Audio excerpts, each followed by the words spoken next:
Saya mulai aja. Assalamualaikum warahmatullahi wabarakatuh. Salam damai sejahtera untuk kita semuanya. Selamat pagi, Menteri Koperasi dan UMKM Bapak Teten Mas Duki gitu. Saya diminta disebutnya begitu tadi untuk pembukaan katanya. Terima kasih Pak Teten atas kesediaan waktunya Pak buat dapat kami wawancara secara khusus.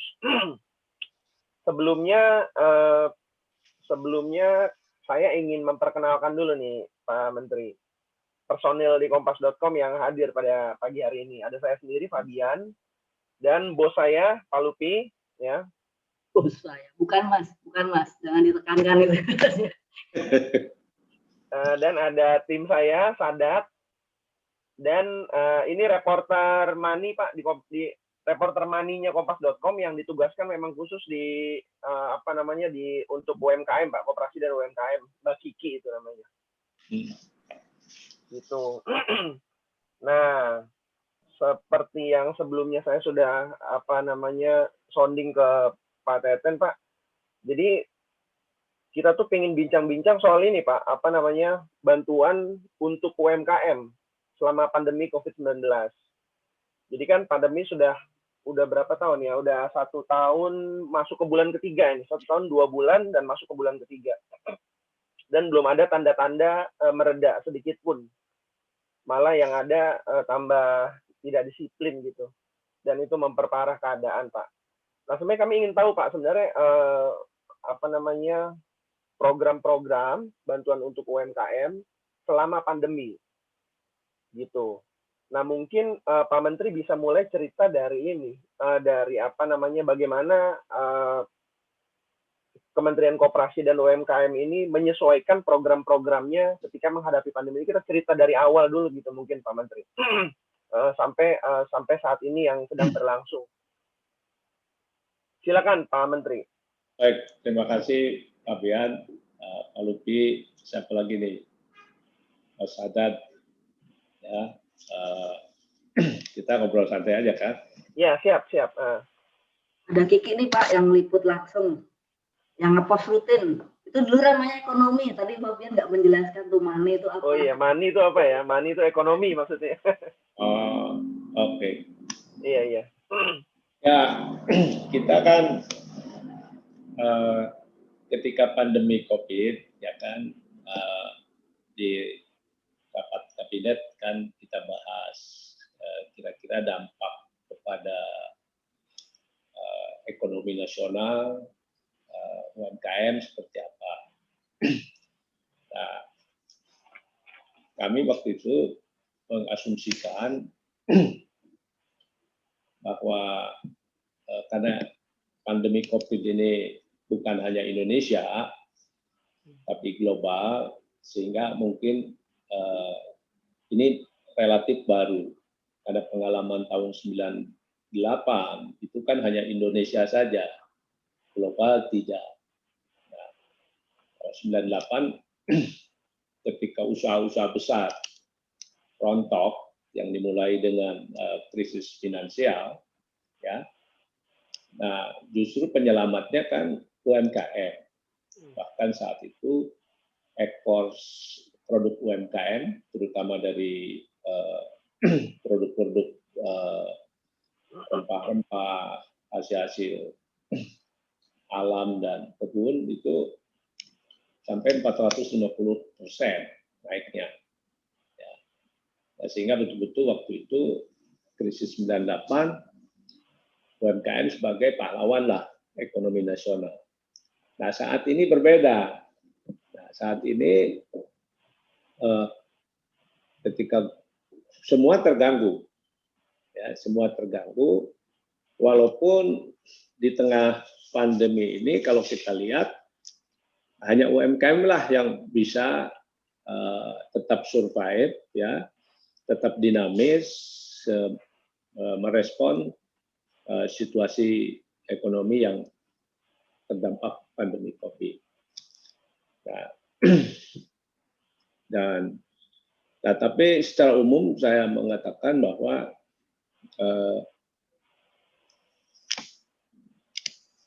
pasti sebagian UMKM kita akan mengalami kehilangan pendapatan ya omset turun, dan ini perlu program pemulihan ekonomi nasional khusus UMKM untuk menyelamatkan mereka. Nah, jadi karena itu kita rancang yang pertama adalah program restrukturisasi. Ya, karena banyak UMKM yang kita asumsikan banyak mengalami kesulitan pembiayaan, sehingga mereka pasti tidak bisa atau tidak sanggup membayar cicilan ke koperasi, cicilan ke bank, karena omset mereka turun, kan begitu. Jadi yang pertama adalah yang sudah bankable, yang sudah terhubung ke lembaga pembiayaan formal, kita beri program restrukturisasi, ya, itu penundaan pembayaran cicilan dan subsidi bunga. Nah, walaupun juga di samping itu juga dapat pembebasan pajak, pembayaran pajak, lalu subsidi listrik kan juga dilakukan. Nah, jadi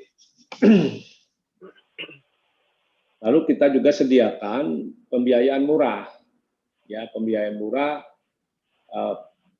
lewat KUR yang di tahun 2020 yang mikro yang 10 juta ke bawah itu di 0% kan, ya.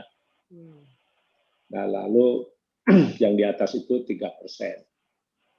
Nah, saat ini lalu setelah itu ada program lain yang untuk usaha mikro yang belum bankable, karena mereka tidak tercover dengan program restrukturisasi.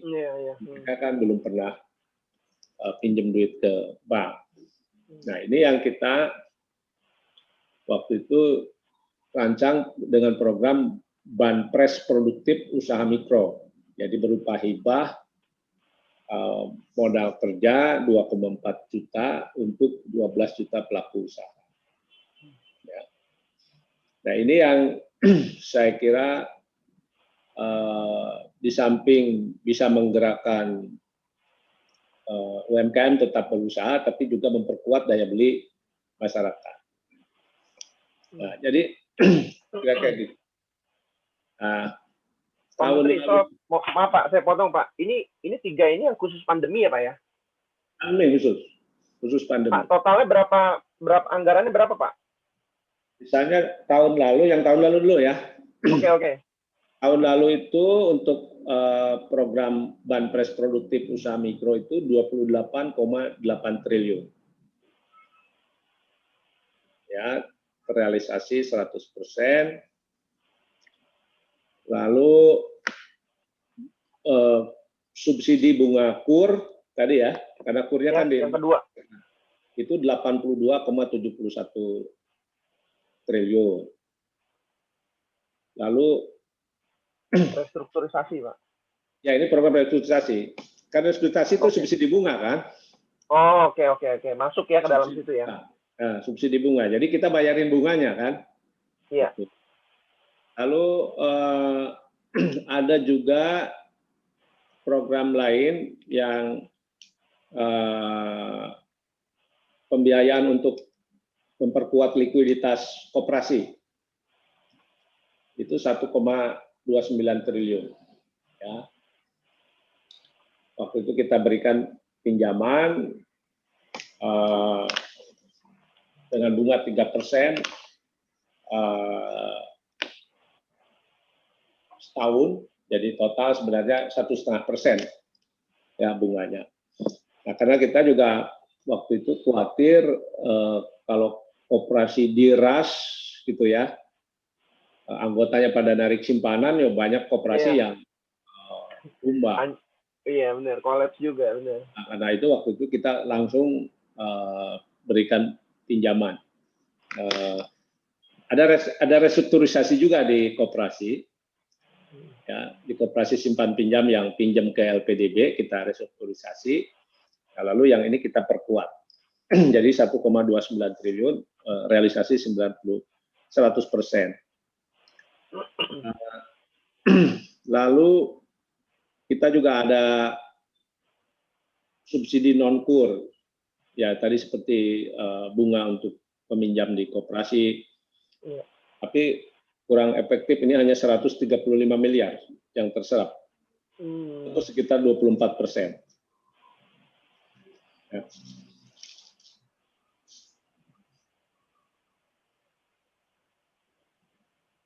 Oke, Pak. Pak, saya mau tahu deh, Pak, itu dulu dinamikanya seperti apa ya, Pak? Ketika pas masuk pandemi, kan tentunya Pak Teten sudah punya program, rencana program untuk pemerintahan yang baru pada saat itu terbilang. Lalu di switch ke situasi pandemi. Nah, itu apa kesulitannya di mana, tantangannya di mana, cerita di dalamnya seperti apa, Pak Teten? Gini kan, pertama kan anggaran Kementerian Koperasi itu kan nggak nyampe 1 T kan? Ya. Kurang dari 1 T. Dan kemudian dipangkas lagi 30% di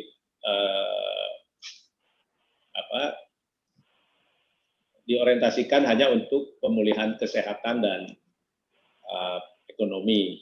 Jadi dipangkas tuh 30% sebuah kementerian, dibalikin ke Kementerian Keuangan. Nah, lalu kita menyusun anggaran baru per kementerian berdasarkan Komite Pemulihan Ekonomi Nasional di Komite P. Nah, kami mengusulkan ini, kira-kira begitu. Ya. Mengusulkan restrukturisasi, program restrukturisasi utang UMKM, lalu subsidi bunganya ya, termasuk juga penyediaan bunga murah. Kur yang murah gitu. Nah, lalu yang banpres produktif gitu. Saya kira dengan itu maka kita bisa lihatlah hasilnya cukup signifikan. UMKM yang tumbang tidak seperti dibayangkan akan separohnya seperti yang EDB prediksi ya, karena kalau kita lihat laporan BPS kan hanya 9% yang rontok ya, atau sekitar 500 juta, bukan puluhan juta, gitu. Oke. Nah, kemudian tahun ini kita lanjutkan lagi itu yang subsidi bunga, kur sekarang kan di flat sampai akhir tahun 3%. Oke. Ya. Lalu juga subsidi bunganya, program bantuan produktif, banpres produktif usaha mikro juga kita berikan untuk 12,8 juta dengan nilai 1,2 juta. Nah, yang sudah terrealisasi itu 9,8 juta. Nah, pelaku 9,8 juta penerima ya, Pak ya? Terima dengan bantuan 1,2 juta. Oke. Jadi berapa tuh ya totalnya?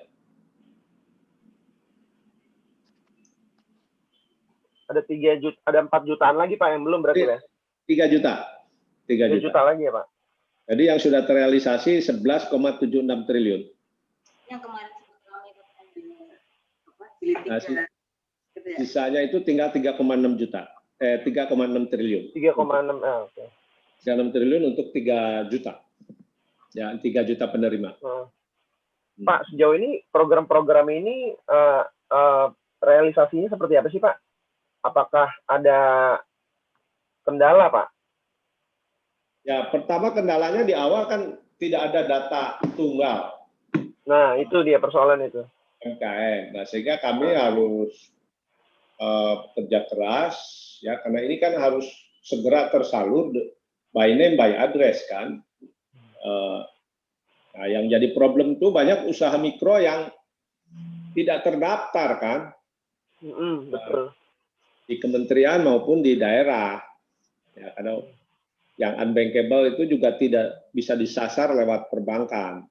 Nah, Akhirnya kami coba mencari dari 5 saluran, ya saluran perbankan, termasuk juga PNM, termasuk juga dari pemerintah daerah, ya dari asosiasi-asosiasi, dari koperasi lah. Maka terkumpullah waktu itu 12 juta. Pak, mohon maaf Pak, 5 sumber itu mana aja Pak tadi Pak? Dari pemerintah daerah? Himbara ya, Bank Himbara. Oh, Himbara, oke. Pemerintah daerah, PNM, terus asosiasi UMKM, asosiasi. Pokoknya kita jaring lah semua, kan karena asumsinya datanya kan tidak terkonsolidasi, datanya menyebar.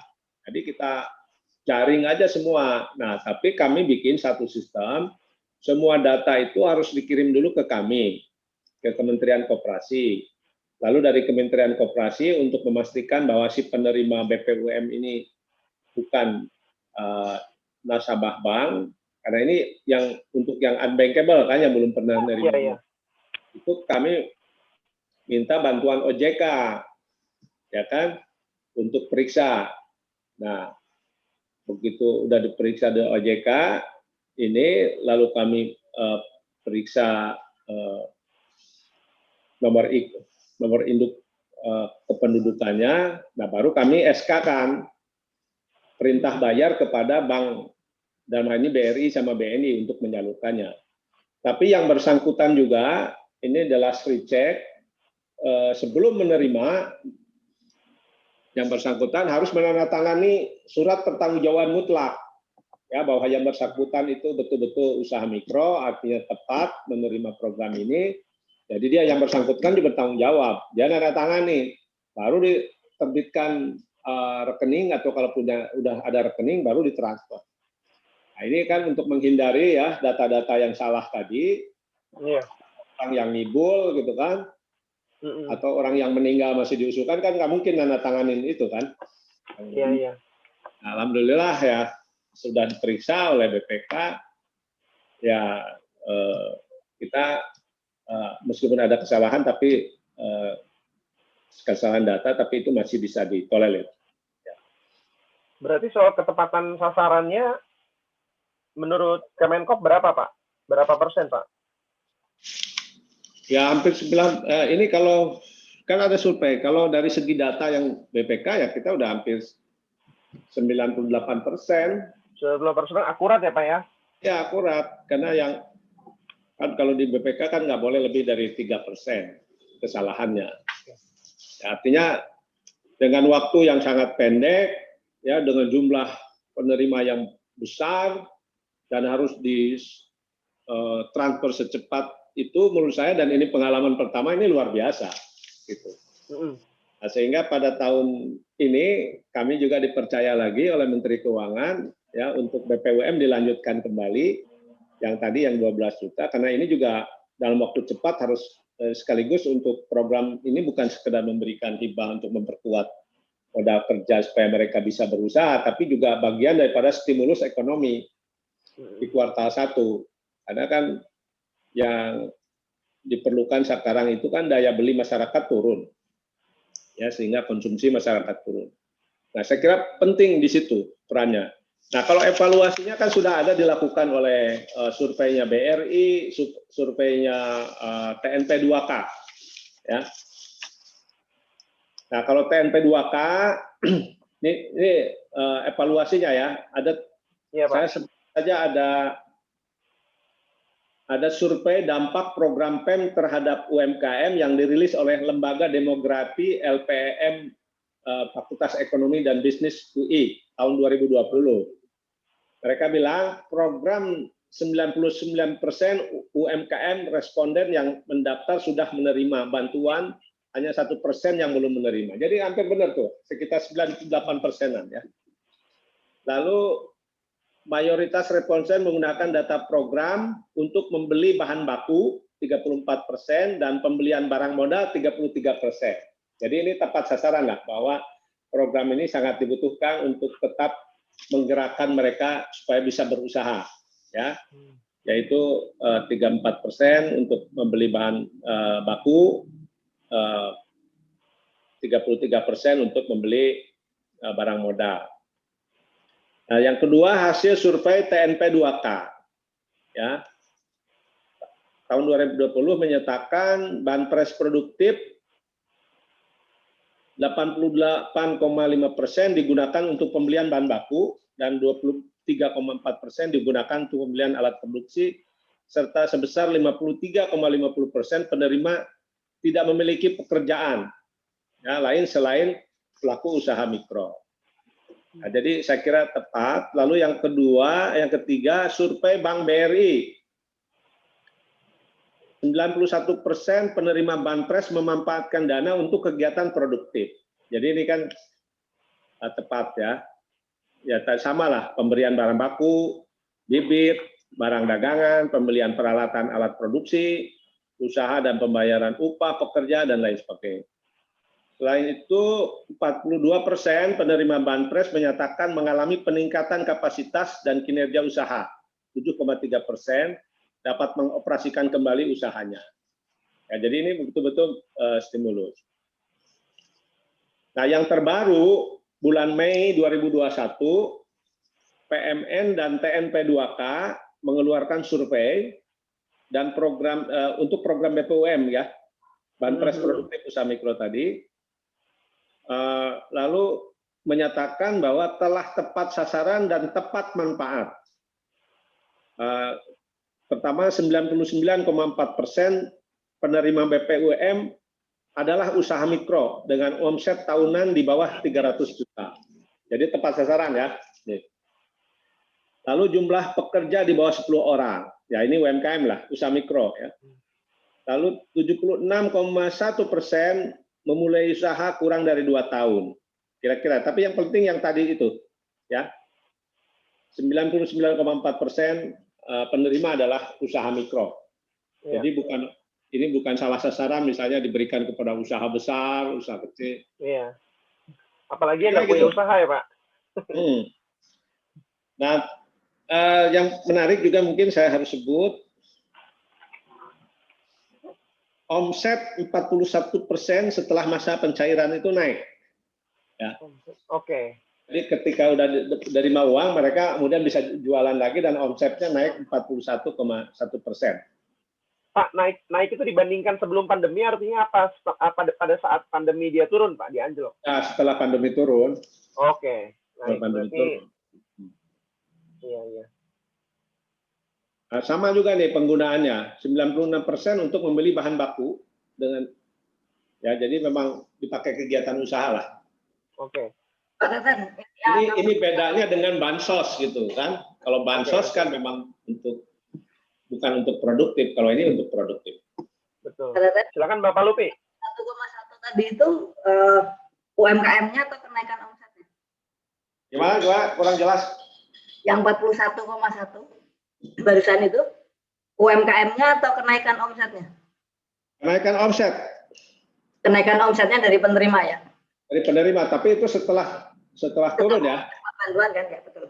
Nah, setelah pandemi kan drop tuh pendapatannya. Ya. Nah, setelah dapat suntikan modal kerja, mereka naik lagi 41%. Kang, meskipun tadi kan antara angkanya kan lolos di audit BPK, terus beberapa survei juga angkanya bagus-bagus ya. Tapi ya namanya juga netizen dan kenyataan gitu ya. Ada aja tuh kasus yang muncul kan, Kang. Di Sulawesi itu kan ada. Nah itu gimana? Terutama yang Sulawesi Utara itu kok agak mengkhawatirkan ya suara yang muncul ya, yang leasing mempermainkan itu. Itu evaluasinya dari Kemenkop seperti apa itu kan? Termasuk yang kita kan sudah datengin langsung waktu itu ke sana. Dan rupanya mereka bupatinya itu udah lama cuti 9 bulan ikut Pilgub. Nggak diupdate datanya oleh nggak diupdate oleh kepala dinasnya, jadi ngawur. Akhirnya dia minta maaf.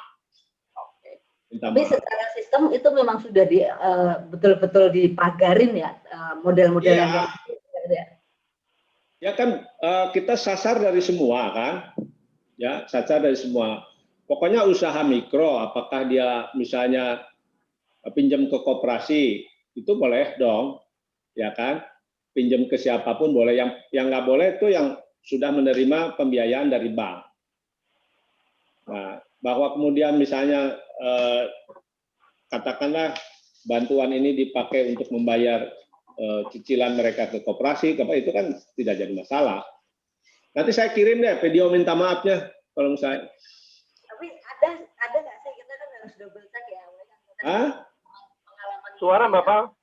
Nggak dengar, Kak. Suaranya nggak kedengar. Sebentar. Ini udah lebih baik? Ya. Ya, oke. Oke.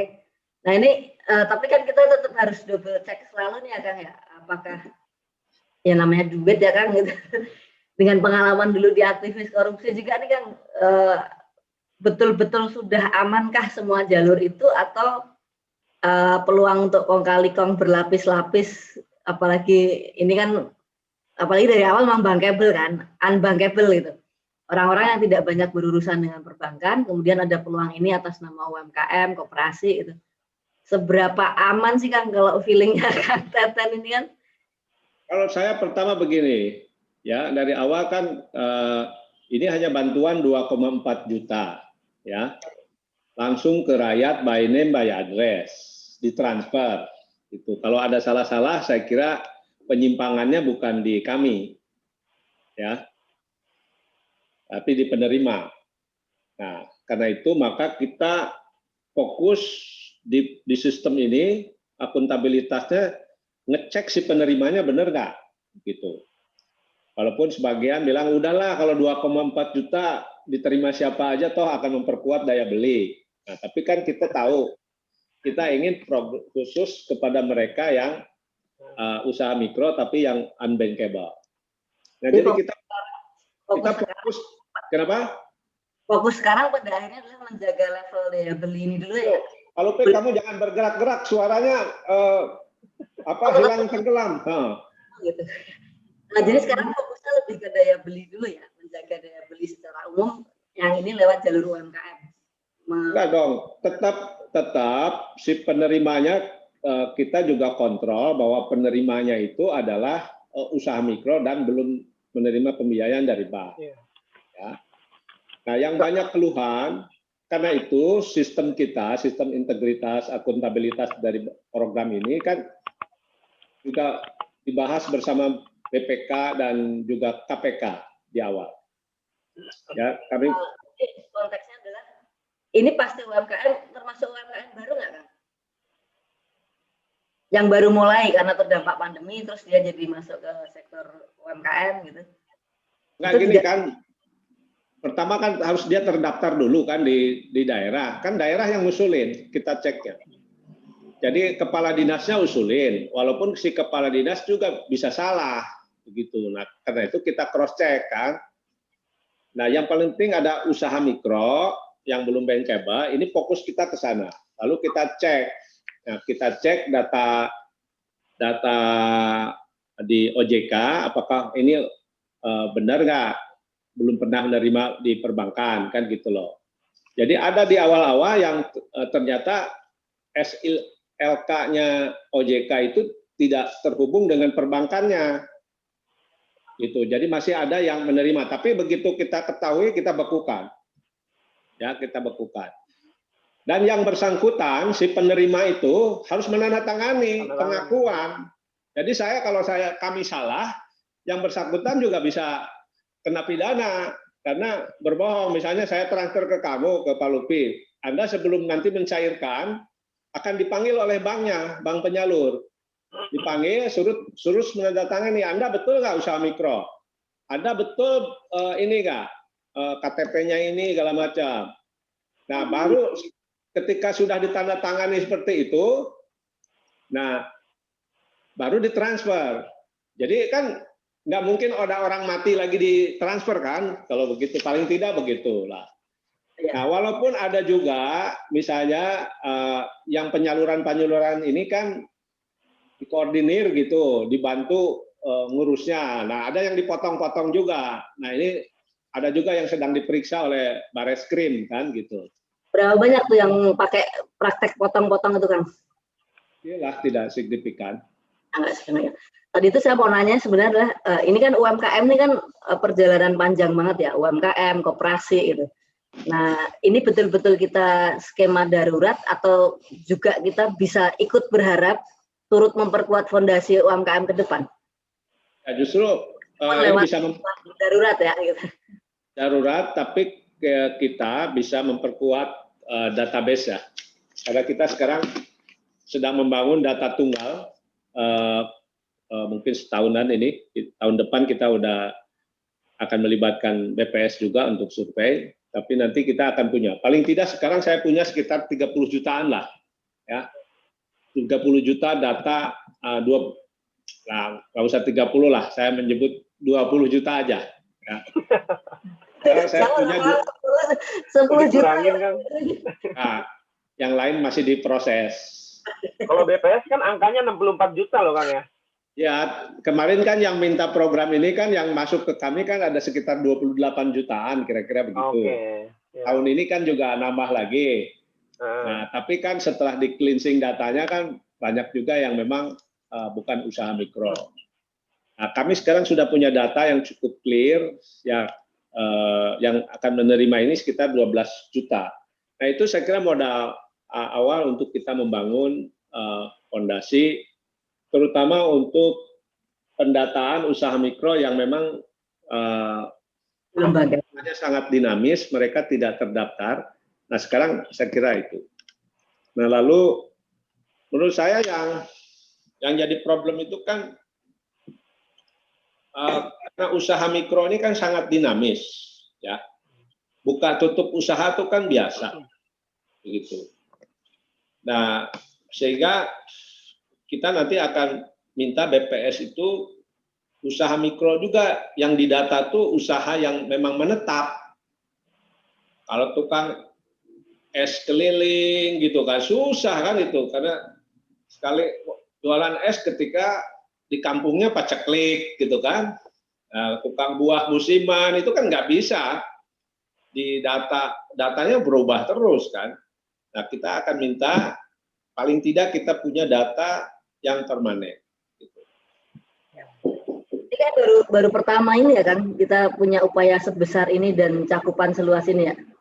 Baru pertama dan kita dipuji oleh Menteri Keuangan karena itu kita dapat penghargaan kan. Nomor 2 dari seluruh kementerian ya kan. Ini sisi terang pandemi ternyata ada juga ya manfaat untuk yang perekonomian. Oh iya, saya juga tertantang kan ini kok. Nah, sekarang makanya ketika tahun 2001 ini kan ini banpres produktif kan dikaitkan dengan stimulus ekonomi kan, karena daya beli turun. Nah, kita paling cepat 100% tersalur karena sistem kita udah bagus. Karena bentuknya duit kali kan ya? Duit transfer kan, nggak mau kita pokoknya. Kalau bentuk barang harus dibeliin dulu tuh. Itu bahaya. Saya nggak mau kalau itu. Ini ada sesuatu ini. Apa ini? Kalau baru dibeliin dulu barang baru dibagikan ke mereka bahaya itu. Resiko itu. Udahlah, lebih baik ditransfer langsung ke yang bersangkutan. Yang bersangkutan mau beli sembako kan warung akan beli di warung sekitarnya. Akan hidup warungnya, bukan kalau kementerian nanti belinya dari grosir besar dibagikan ke orang-orang tidak mampu di kampung, nah, malah warung-warungnya nggak ada yang beli. Itu kita membantu orang susah tapi mematikan kegiatan ekonomi warung-warung itu, saya nggak mau. Betul. Maka itu kita transfer gitu. Pak, ngomong-ngomong tadi yang 20 jutaan ya Pak ya, itu yang apa namanya, yang diinventarisasi ya Pak, baru data ya? Ya, karena kan seperti saya katakan, yang mengajukan ke kami itu kan ada 28 juta. Oke, 28 juta. Nah, yang sudah clear and clean itu ada 12. Tapi bukan berarti yang sisanya itu bukan berarti salah. Tapi kan misalnya NIK-nya masih berbeda dan lain sebagainya, itu masih harus dibersihin gitu. Oke. Tapi ini yang 28 itu kan yang unbankable ya? Ya kan mereka mengajukannya unbankable. Nah, yang sudah bankable tetap diminta nggak data-data dari 5 sumber yang tadi itu, Pak? Tetap kita minta. Tetap dapat ya? Nanti disatukan sekalian ya? Ditunggu bukan. banget loh ini pendataan. Kalau tahun ini kita hanya satu lewat saluran, yaitu lewat kepala dinas kabupaten kota. Jadi tahun ini ya, yang tahun ini ya. Tahun ini, jadi kita lebih supaya terkonsolidasi datanya di daerah. Karena kalau pakai undang-undang pemerintah daerah, sebenarnya usaha mikro itu tanggung jawabnya ada di kabupaten dan kota. Itu usaha kecil di provinsi, usaha menengah di nasional. Nah, jadi sekarang tahun kedua karena kita udah kalau ditugasin nyalurin 12 juta kita udah punya data kan. Nah, tapi yang diperlukan sekarang kita konsolidasikan data itu di daerah. Nah, karena itu maka satu pintu penyalurnya, kalau yang pengajunya, kalau yang pengusulnya, kalau lalu kan 5 pintu kan. Kalau sekarang hanya satu. Nah, jadi daerah terkonsolidasi, penyebaran antar wilayah lebih terprediksi dengan baik begitu. Oke. Seperti itu. Pak, itu yang 28 juta atau yang 12 juta yang sudah terverifikasi itu sama nggak Pak? Entitasnya sama dengan yang bantuan yang pertama dulu 2020 Pak? Atau beda atau baru atau diperbarui? Yang baru 3 juta. Oke, berarti sisanya yang lama ya Pak ya? Sisanya yang lama, karena yang lama juga kan butuh bantuan lagi. Oke, 9 juta berarti yang lama, 3 juta yang baru. Baru 3. Oke. Sisanya cari datanya nggak mudah. Iya Pak. Cari data mudah. Karena kalau kita pakai Dukcapil juga belum tentu akurat. Akhirnya kami kerjasama kemarin dengan KPU. Data KPU jauh lebih detail. Aduh, kalau persoalan data memang susah ya Pak. Susah. Iya. Nah, intinya kami sudah dapat selesaikan dengan baik, bahwa setiap program ada yang ngambil keuntungan pasti, tapi kita minimalisir lah.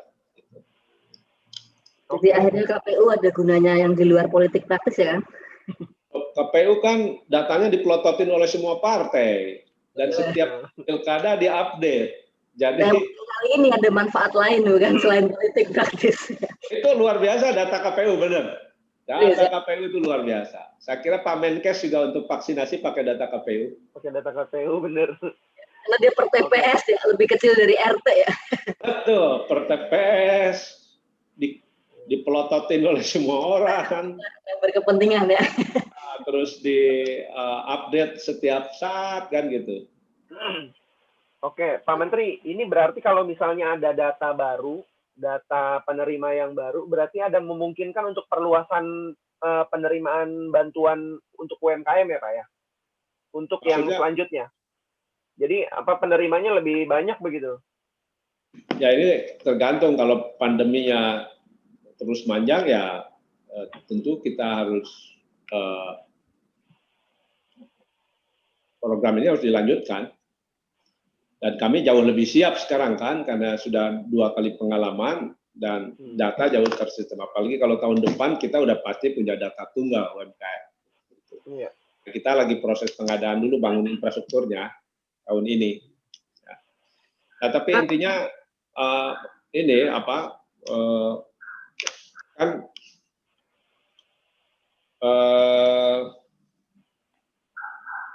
UMKM yang usaha mikro yang belum bankable itu kan lebih dari 12 juta. Semeru mengasumsikan bahkan lebih dari 20 juta. Nah, jadi isu yang cukup berat di program ini adalah belum semua terbagi, ya, karena memang anggaran terbatas kan gitu. Saya sih mengusulkannya waktu itu cukup besar, ya, separuh dari ya sekitar 30 jutaan gitu. Walaupun juga pelaksanaannya juga pasti tantangannya berat. Betul. Nyari 12 juta aja susah datanya ya kan, apalagi 30. Ya ntar malah mengada-ada jadi ini ya Bang. Datanya malah karena begini juga kemampuan bank menyalurkannya juga kan berat gitu. BRI, BNI kan tidak semua punya cabang di di daerah-daerah remote gitu. Jadi Kang, kasih bocoran dikit dong, Kang. Kalau skenario pemerintah itu pandemi akan kayak apa sih, Kang? Termasuk pemulihan ekonomi. Pasti ada dong skenario-skenarionya gitu. ya asumsinya kan tahun ini tuh pandemi sudah bisa kita atasi sehingga ekonomi bisa pulih. Tapi kan terkendala dengan pengadaan vaksinnya. Sehingga terakhir kan Ibu Sri Mulyani juga sudah memberikan komentar pendapat bahwa herd immunity itu ya tidak bisa terjadi tahun ini. Nah, sehingga kita asumsikan bahwa tahun ini belum normal karena kita belum punya kepastian pandemi bisa diatasi. Karena itu maka ekonomi tetap akan cukup berat ya karena kegiatan usaha belum bisa dibuka penuh ya. Dan karena walaupun